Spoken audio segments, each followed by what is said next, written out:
talking about how he wanted a CEO, a leader.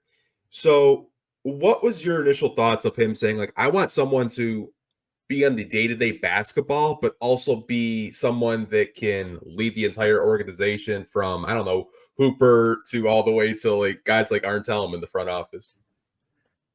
So like we had talked about, the CEO title was definitely really interesting, and I thought the change in how he approached things is really interesting, because he said he was too focused on the basketball and winning, without saying winning the headlines, right? I can't speak on the day-to-day of the Pistons front office, as I am not a member of the Pistons front office.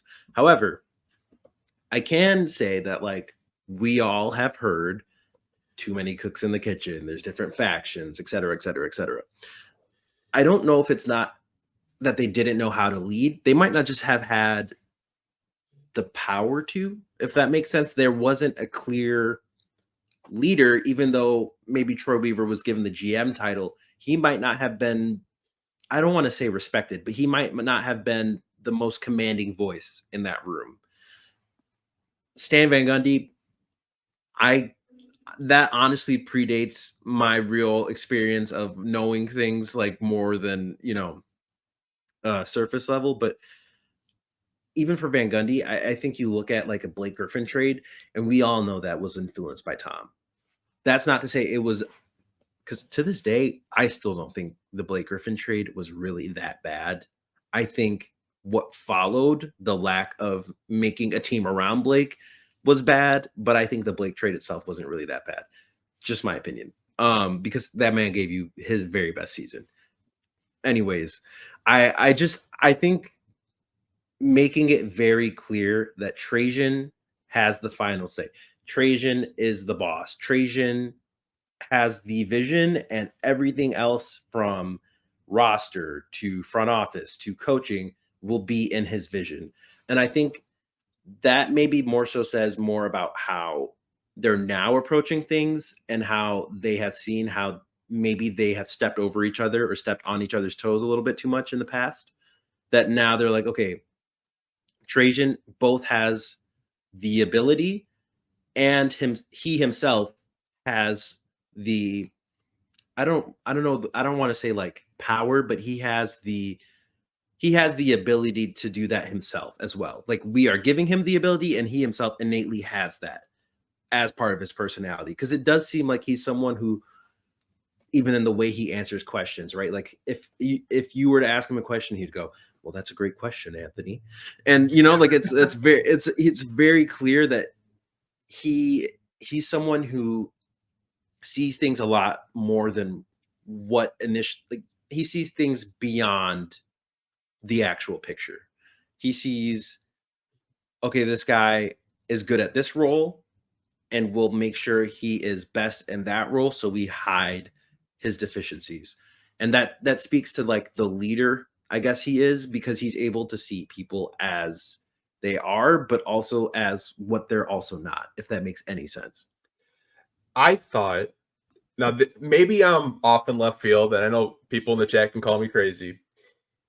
I thought this was a direct shot at previous regimes without saying it was a direct shot from Tom Gores, saying I needed someone that could be on the basketball side and be the CEO.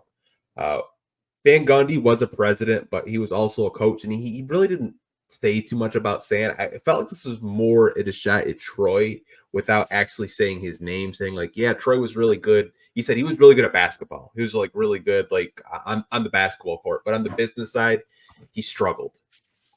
That's where I kind of took it. Maybe I'm crazy. Maybe I'm in left field with this, but it kind of seemed like he felt Trajan was more qualified to do both drafting, both evaluating, but also doing the day-to-day stuff that this front office maybe hasn't done over the past couple of years.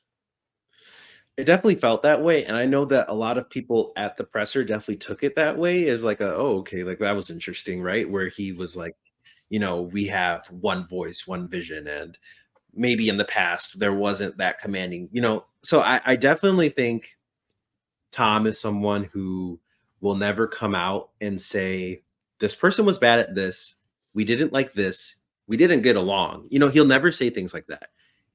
he still kind of wants to win the headlines. He's never going to come out. Can I swear? Go ahead, man. Yeah. He's not going to come out and just shit on someone, right? Like, it's been reported both by myself. I think James has also said this. He didn't have really a good relationship with Monty.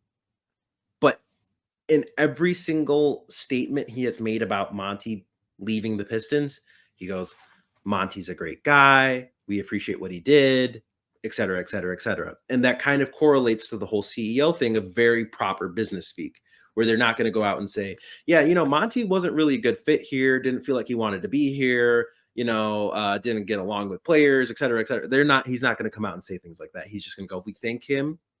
We appreciate him taking a chance on us, which is something he said yesterday. And we wish him the best. You're never going to get him to outright say something. But if he does, it's going to be something subtle like, with coaching, we're looking for someone who's really going to take the time to be patient with the players and really help develop them and all these other things. And it goes, okay, so that wasn't something that was happening before. So it's you really with Tom, and I think also with Trajan, because he doesn't really strike me as a guy who's going to come out and attack someone's character.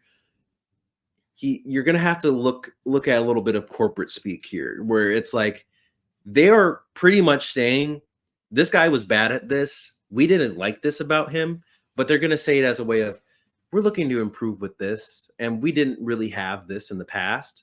And now we're going to go out and get someone who has these qualities. So I think, yeah, that definitely was a shot, but it was a corporate shot.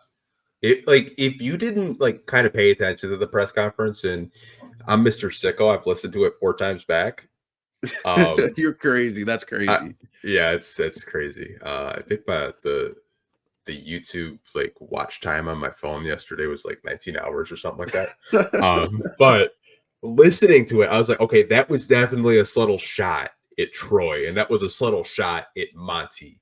That, like you said, they're not going to say, yeah, Monty sucked.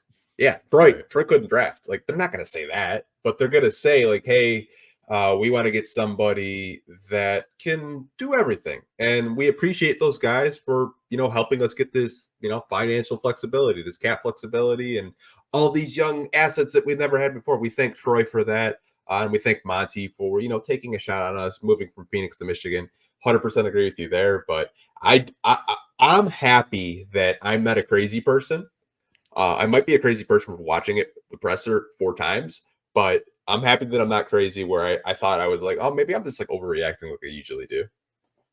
No, that's not crazy at all. I think I can't remember the exact comment, but it was something along the lines of what could be perceived as a shot towards Monty or a shot towards Troy. Can't remember specifically, but I remember the person I was standing next to, after they had said that, he just kind of looks at me and goes, because it's kind of a thing that everybody kind of catches on, but we're just kind of move on and, go accordingly. But everyone kind of does notice those types of things.